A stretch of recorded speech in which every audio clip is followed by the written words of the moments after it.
What is going on, guys? Dip and Diesel back. We're here at ARIAT Coatings and Fab. Yesterday during the day we picked up a 4th gen. This came from Copart. We got it from a guy that down the road that deals with Copart vehicles. He buys them and fixes them up and sells them. And Brennan went ahead and bought this thing. Absolutely love this color. The green is absolutely amazing.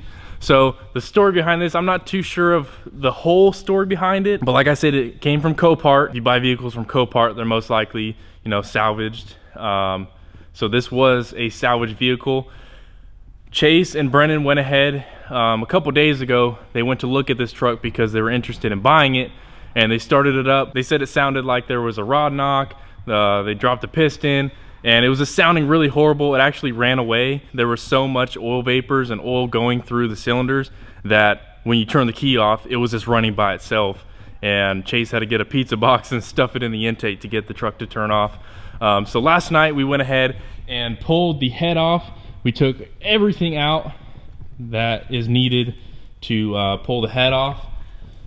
You guys saw that. But anyway, so we knew that this truck was gonna be bad, but it actually isn't as bad as we thought. It still is pretty bad because wait till you see these injectors. I'll show you what an injector should look like, and then I'll show you the other 5. So here we go. That's a regular injector. You can see the tip on there, and then there's a bunch of tiny holes in the tip of that. So this was actually the 6th injector, which the cylinder on, what's up, Toby? What's up, man? The 6th cylinder is actually the worst cylinder, but it had the best injector. And now let me show you what the other injectors look like. Here's a somewhat good one. It still started to get a little bit toasty in there, but let's see, which one is the worst one? This one is probably the worst one. I'll go in the light so you guys can see this thing. So you guys, huh? Full send injectors? Yeah, this is like a sled pull truck. So basically, yeah, there's no tip on these. 5 of the injectors had no tip. They just melted completely off, which is insane. I've never seen anything like this. And it's kind of weird because here comes Ed. It's kind of weird because none of the cylinders looked bad except for the 6th one, which the 6th one had the good injector in it. But this thing was just dumping fuel, and that's probably why it ran away too. But yeah, I've never seen anything like that on a truck before, and 5 of the injectors look just like this. Some of them have a little bit tinier holes, but I've never seen anything like that. But when we took that head off, it actually looked really good in here. I'll turn the light on and show you guys again with obviously my good camera. I was filming on my phone last night because I didn't have my camera with me. But me and Chase tag teamed this. We took the head off, and it actually looks pretty dang good down here. I think Brandon got lucky with this truck, but we're still gonna drop the oil pan and we're gonna pull out that piston, that 6th one. We pretty sure the rings are shot on it. It's not looking as bad as we thought it was gonna look. That is a plus. But this truck is pretty dang clean. Brennan got a killer deal on it. You guys know trucks right now are going for a lot of money. He paid lower 10s for this thing. So really good deal, really clean on the inside. It has, you know, 112,000 miles on it, so that's insane. But the inside of this thing is super clean. Doesn't smell too bad either. But and also it came, I don't know about the tune, I think it came, well, you gotta tune it if you delete it, but it came already deleted. I believe this truck is from Colorado, Golden, Colorado. If any of you guys live there, shout out to you. But the undercarriage of this truck isn't rusty, and just the inside is super clean.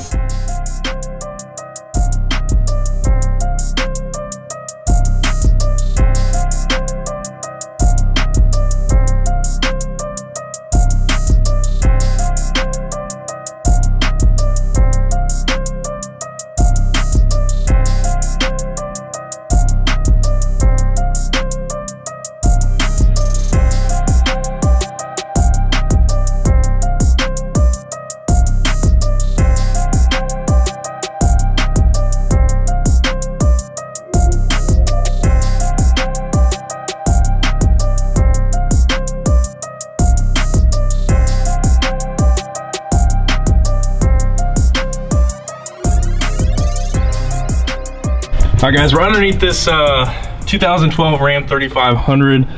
It's gonna need a drive shaft, but we're getting ready to take this transmission out because we have to drop the oil pan to get those pistons out because we don't really want to pull the whole motor. But if you look in here, look at that transfer case. That thing is absolutely demolished. So the guy that he bought this truck from is giving us a transmission, so we'll be able to put a new transmission in here, and I think they still have to find a transfer case. That thing is absolutely destroyed. So we're not sure what happened and why. We're not sure what happened and how it got destroyed, but it's destroyed. So waiting on Chase to figure out what we're doing next. I'm pretty sure we're gonna be dropping that transmission, and not sure how we're gonna get that oil pan off, because on second gens you got to pull the whole motor out to get to take the oil pan off, because that cross member is welded in. Chase has done a lot of these, so he obviously knows all the tips and tricks, but we're gonna get after it. All right, guys, we have all the wiring taken off of the transmission and the transfer case. We're gonna get ready to drop the transfer case, and then we'll drop the transmission also. The transmission on this, the core is actually cracked, so that's why we're getting that brand new one. But we got all the brackets taken off of this head. It's gonna get sent down to the machine shop later today to get redecked. And as far as right now, I'm not sure what, Chase, how far are we gonna get today on this thing? Or how far do you want to get on this thing today? Transfer case out, transmission out, and get the rest of the turbo out, manifold and all that out of it, and get it unbolted from the motor mounts and lift it up and see if we can't get enough room to get the oil pan off and get a couple pistons out.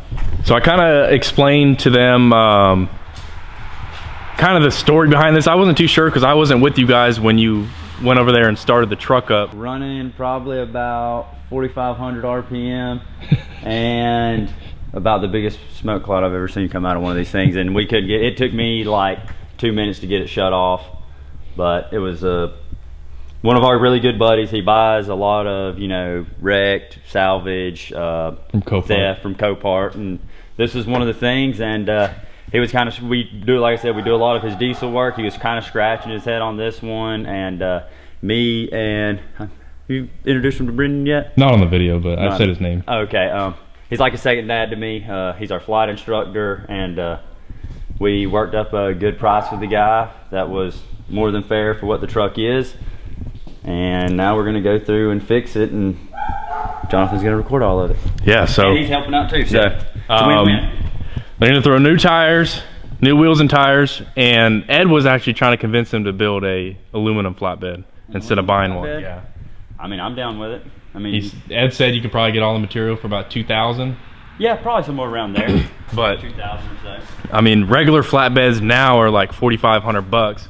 You know, they're already set up for welding aluminum over here with those boats. Welding. So actually, and have they ever met Ken? Has he ever been in any of the videos? He has not. No, he hasn't. Well, one of our other buddies, Ken, he's headed out to Houston right now, and he's fixing to go pick us up a 12-foot brake and a iron worker, so we'll be able to get more stuff done. It'll be a whole lot easier to build all this custom. Yeah, Kean's over there hot shotting right now. Injectors looking like they are. I know what happened now, because it went to Copart for insurance. I guarantee you someone daggone put a brick on the pedal in their yard holding this truck wide open, because the insurance probably didn't want to total the truck out, and they probably wanted it totaled out instead of fixed. Yeah, so once it messed the engine up, then insurance was like, yeah, you're right. Insurance is so, engine's so expensive to replace, we'll total it out now. So on this one, if you can look, the transmission I showed them earlier. Cracked here. You can see the whole transfer case is blown out. And it happens every now and again with Dodges. I've seen it a couple times. But if you can see, all 4 of the bolts on the front drive shaft flange are broke. So those broke. It went to spinning, started beating around, breaking everything, smashed these lines up, cracked the housing, and then eventually once it slowed down or quit flopping around and stuck in the pavement at whatever speed it was, shoved backwards and just shattered the transfer case. Yeah. So luckily, we've actually already got a good transmission and transfer case for this truck to go right back in it, so that won't be any money out of our pockets. Just be working on the engine.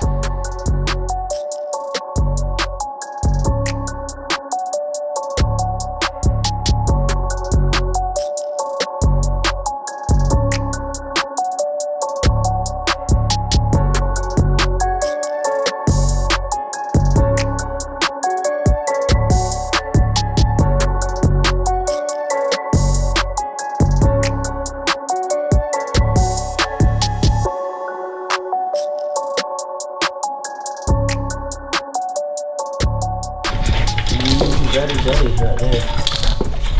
Oh yeah, look at that thing.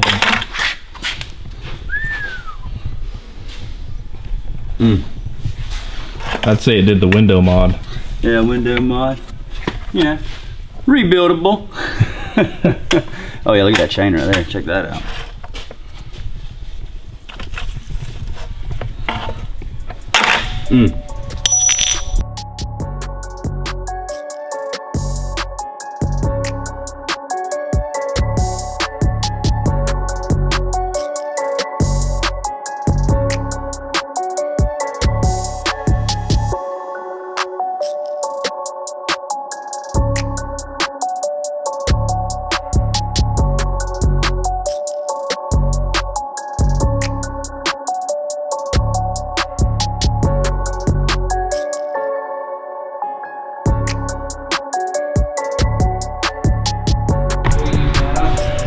All right guys, so we have the exhaust manifold, the turbo out.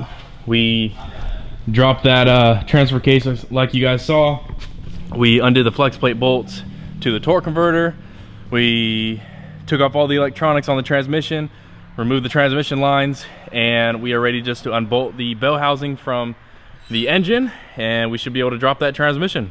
This engine definitely had some problems. We got a ton of oil pouring out of this turbo. So this whole pile, it was pouring out of the turbo. And then you can see on this exhaust housing how much gunk was in there. Like, this is insane how bad.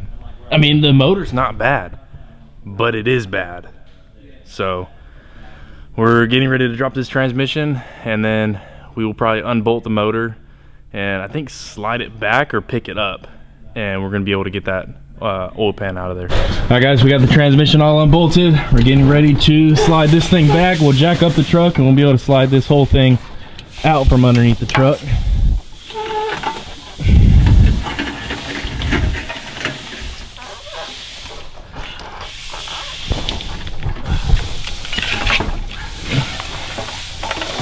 All right, wire harness is down. All right, go up. You might have to go back a little bit. Okay, so do you push your side, I'll push mine? Yeah. Just push it. Right there. Center it up. Now center back this way, all the way. Oh, the tank's here then. Yeah, you're right there. Let's not fight ourselves. Let's just slide it on. We'll just slide it on the ground. You want to put it in the blanket? I mean, we can. It'll be easier to slide like that. Strap.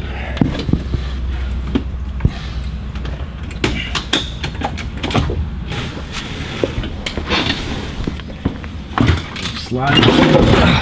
Nope. That was close.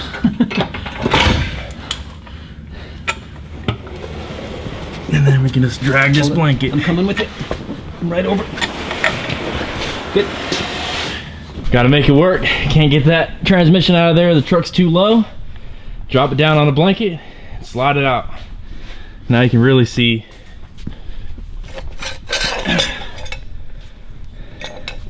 how cracked this transmission case is. No good.